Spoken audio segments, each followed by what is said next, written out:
नमस्कार दोस्तों, welcome to my channel reboot physio. मैं हूं डॉक्टर टीना सिंह और आज इस वीडियो में हम बात करेंगे टेनिस एल्बो के बारे में। अगर आपको अपनी एल्बो के बाहरी हिस्से में इस जगह बार बार पेन होता है तो हो सकता है कि आपको टेनिस एल्बो का पेन है। टेनिस एल्बो का पेन रिस्ट और एल्बो के रेपिटेटिव एक्शंस की वजह से हो सकता है। हमारी जो मसल्स होती हैं वो बोन से एक टेंडन के थ्रू ज्वाइन होती हैं। जिन मसल्स की वजह से टेनिस एल्बो होता है वो यहाँ से शुरू होती हैं और वो एक टेंडन के थ्रू यहाँ ज्वाइंट होती हैं। तो रिस्ट और एल्बो का जब बार बार मूवमेंट होता है तो इन मसल्स का बार बार मूवमेंट होने की वजह से उस टेंडन में फ्रिक्शन होने लगता है यहाँ पर, और फ्रिक्शन की वजह से धीरे धीरे इन्फ्लामेशन आने लगती है जिसकी वजह से पेन होता है।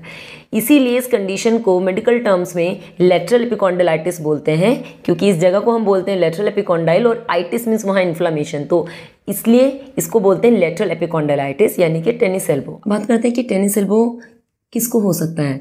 टेनिस एल्बो सिर्फ स्पोर्ट्स पर्सन्स को नहीं है ज़रूरी कि उन्हीं को होगा कि टेनिस एल्बो का नाम है तो टेनिस प्लेयर्स को होगा, ऐसा नहीं है। हाँ, टेनिस प्लेयर्स जो होते हैं उनका रेपिटेटिव एक्शन ये मूवमेंट रहता है जब वो बैक हैंड स्ट्रोक खेलते हैं तो उनकी एक्शन की वजह से उनको यहाँ पेन आता है, बट ये किसी को भी हो सकता है। जैसे कि हाउस वाइफ्स को कुकिंग वो लोग ज़्यादा करते हैं तो कुकिंग है, घर के बाकी काम की वजह से यहाँ रेपिटेटिव एक्शंस की वजह से यहाँ पेन आ सकता है। प्लम्बर्स हैं, कारपेंटर्स हैं, मैकेनिक्स हैं, स्क्रू ड्राइविंग करते हैं तो उनके इस मूवमेंट की वजह से उनको पेन आ सकता है। टीचर्स हैं, प्रोलॉन्ग उनका रिस्ट जो है एक्सटेंशन में रहता है जब वो राइटिंग करते हैं तो उसकी वजह से आ सकता है। तो ये सब लोग हैं जिनको टेनिस एल्बो हो सकता है। अब बात करते हैं कि टेनिस एल्बो के सिम्टम्स क्या हैं। जनरली लोग कंप्लेन करते हैं कि जब मैं कपड़े निचोड़ती हूँ तब मेरे को पेन आता है, या फिर कुछ कैरी करके लाते हैं बाजार से, जैसे कि कुछ भी हैंग किया तो जब रिस्ट एक्सटेंशन में जाएगा डेफिनेटली तो उसकी वजह से पेन, उनको यहाँ शार्प शूटिंग पेन आता है। डोर को पुल करते हैं तब होता है। तो ये सब सिम्टम्स हैं तो पेन होता है, लेकिन ये सब शुरुआती हैं। शुरुआत में पेन जो है वो इन एक्शंस में आता है, लेकिन जब कंडीशन धीरे धीरे बढ़ने लगती है और हम ध्यान नहीं देते हैं तो पेन हमें बाकी जो मूवमेंट्स हैं जो हमारे जिसमें रिस्ट एक्सटेंशन नहीं भी हो रहा है तब भी पेन आने लगता है। और शुरुआत में पेन सिर्फ यहाँ रहता है, लेकिन जब कंडीशन बढ़ने लगती है, जब हम ध्यान नहीं देते तो ये पेन धीरे धीरे हाथ की तरफ नीचे जाने लगता है। कई बार ये पूरे हाथ में होने लगता है, कई बार ये पेन धीरे धीरे ऊपर भी जाने लगता है। तो हमें ये रूल आउट करना है कि पेन कहीं हमारा टेनिस एल्बो का ही है कि कहीं हमारे सर्वाइकल से तो नहीं आ रहा है, क्योंकि सर्वाइकल रेडिकुलोपैथी जब रहती है तब भी पेन यहाँ होता है। तो उसको रूल आउट करने के लिए आप एक सिंपल सा टेस्ट कर सकते हैं घर पे। इस तरीके से अपने हाथ को स्ट्रेट रखें, आप ऐसे सीधा रख सकते हैं इस तरीके से मुट्ठी बांध के, और आप इस हाथ से इसको धक्का दें और इस हाथ से उसको ऊपर की तरफ करें। यह हाथ आप ऊपर करें, इसको रेजिस्ट करते हुए ऊपर करें तो आपको एक शार्प शूटिंग पेन इस एरिया में महसूस होगा। अगर आपको ऐसा लगता है कि रिस्ट को एक्सटेंशन करने में पेन आ रहा है, that means it is positive, tennis elbow आपको है। लेकिन अगर ऐसा करने पे नहीं आ रहा है और वैसे पेन आ रहा है तो हो सकता है कि आपका वो पेन सर्वाइकल की वजह से आ रहा है। और अब बात करते हैं इसके ट्रीटमेंट की। ट्रीटमेंट के लिए आपको अपनी एल्बो को देना है रेस्ट, क्योंकि सबसे पहले इंपॉर्टेंट हमारा जो मेन है वो है पेन रिड्यूस होना चाहिए। पेन रिड्यूस करने के लिए, जैसे ही पेन रिड्यूस होगा, पेन थोड़ा कम हो तब आपको एक्सरसाइज पार्ट पे जाना है। तो पेन रिड्यूस करने के लिए आपको अपनी एल्बो को रेस्ट देना है। जितने भी मूवमेंट्स में आपको पेन फील होता है करने में, जैसे हमने स्क्वीज़ करा या हम कुछ पुल एंड पुश कर रहे हैं, कैरी कर रहे हैं, ये मूवमेंट कर रहे हैं, रोटेटरी मूवमेंट, इन सब मूवमेंट्स में टेनिस एल्बो में पेन आता है। वो मूवमेंट्स को कोशिश करिए कि अवॉइड कर सकें। अवॉइड नहीं कर सकते हैं तो वैसे भी आप टेनिस एल्बो बैंड आता है उसको पहनिए, ताकि जो एक्सटर्नल फोर्सेस हैं वो हमारे काम करने की वजह से जो आते हैं वो यहाँ ना आए। इसको पहनना कैसे है, आपको अपनी जहाँ पेन साइट है उससे जस्ट 2 to 3 फिंगर्स नीचे, 2 फिंगर्स नीचे यहाँ पहनना है जहाँ आपका बल्क होता है मसल का। यहाँ एक अच्छे खासे प्रेशर के साथ इसको बांधिए, ताकि जब हम काम करेंगे तो जो फोर्सेज है वो यहाँ नहीं जाएंगे, इसको रेस्ट मिलेगा और धीरे धीरे इन्फ्लेमेशन रिड्यूस हो जाएगी। इतना टाइट बांधिए कि एक प्रेशर रहे लेकिन झंझनाहट नहीं आनी चाहिए हाथ में। तो इसको आप दिन भर पहन सकते हैं, जब भी काम कर रहे हैं, जब रेस्ट पे तब इसको रिमूव कर सकते हैं। इसके बाद आपको यूज़ करना है आइसिंग। आइस आपको अपने इस एरिया पे अप्लाई करनी है। तो आइस पैक आपको अप्लाई करना है 10 to 15 मिनट्स, दिन में 3 से 4 बार आप आइसिंग कर सकते हैं। आइसिंग से काफ़ी हद तक इन्फ्लेमेशन रिड्यूस होगी और पेन भी रिलीव होगा। तो आइसिंग बहुत इंपॉर्टेंट है। आइस, रेस्ट, ये दोनों चीज़ें बहुत इंपॉर्टेंट है शुरुआती पेन में। जब पेन थोड़ा कम हो जाए तब आपको फर्दर स्ट्रेंथनिंग पार्ट पे जाना है। अगर आपका पेन बहुत ज़्यादा है और पेन कम नहीं हो रहा है तो एक्सरसाइज पर एकदम से जंप नहीं करना है, पहले पेन को कंट्रोल करना है थोड़ा, उसके बाद एक्सरसाइजेस पे जाना है।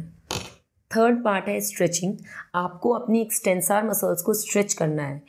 बार बार रिपीटेटिव एक्शंस की वजह से जो एक्सटेंसर मसल्स हैं उनमें टाइटनेस आ जाती है, तो उनकी टाइटनेस के लिए उनको स्ट्रेच करना है। स्ट्रेच कैसे करना है, आपको रखनी है अपनी एल्बो स्ट्रेट, एकदम स्ट्रेट एल्बो के साथ रिस्ट का मूवमेंट डाउन करेंगे, रिस्ट फ्लेक्स करेंगे, बेंड रिस्ट करेंगे इस तरीके से। और इसी मोमेंट में ही अगर आपकी मसल्स यहाँ पे टाइट होंगी तो आपको इतने में ही स्ट्रेच आ जाएगा, लेकिन अगर नहीं आता है और स्ट्रेच चाहिए तो आप हल्का सा इस हैंड से उसको असिस्ट कर सकते हैं, इस तरीके से बेंड कर सकते हैं, तो एक बहुत अच्छा स्ट्रेच आपको यहाँ पर आएगा। होल्ड करेंगे इस स्ट्रेच को 15 to 20 seconds and repeat it 3 to 4 times, and आप दिन में इसको 2 to 3 टाइम्स कर सकते हैं। तो ये स्ट्रेच आपको एक्सटेंसर मसल्स का करना है। उसके बाद आपको करना है एक स्क्वीजिंग मूवमेंट। आपको अपनी जो फ्लेक्सर मसल्स हैं इनकी स्ट्रेंथनिंग करनी है। आप अपने हाथ को इस तरीके से रखिए, इस तरीके से 90 डिग्री आप इस तरीके से रख सकते हैं, और हाथ में कोई भी बॉल ले सकते हैं या कोई क्लॉथ ले सकते हैं, कोई टॉवल ले सकते हैं। जैसे फॉर एग्जांपल मैंने ये क्लॉथ लिया और आप इसको प्रेस करिए एंड होल्ड करके रखिए 10 सेकेंड्स के लिए and relax. Press it, hold and relax, इस तरीके से 10 सेकेंड होल्ड 10 टाइम्स। लेकिन इसमें पर्सन टू पर्सन वेरी करता है, ज़रूरी नहीं है कि आपको 10 सेकेंड होल्ड 10 टाइम्स ही करना है। फॉर एग्जांपल आपको यहाँ पर स्ट्रेन आने लगता है, पेन बढ़ने लगता है, तो आप इसको कम भी शुरुआत में कम करिए, देन ग्रेजुअली प्रोग्रेस इट। आप 10 सेकेंड होल्ड करके 5 टाइम्स करिए, then each day you can increase 1 count, and धीरे धीरे आप इसको 10 second hold 10 times and then go beyond that. Other than that उसके बाद आता है स्ट्रेंथनिंग पार्ट। स्ट्रेंथनिंग पार्ट में आपको करना है अपनी एक्सटेंसर मसल्स की स्ट्रेंथनिंग। तो उसके लिए आप शुरुआत में अगर आपको बहुत ज़्यादा वेट नहीं ले सकते हैं, बहुत मिनिमल वेट से आप स्टार्ट करेंगे। आप एक हल्का सा वेट बॉटल में पानी ले लीजिए, या कोई डंबल आप यूज़ कर सकते हैं अगर डंबल अवेलेबल है तो।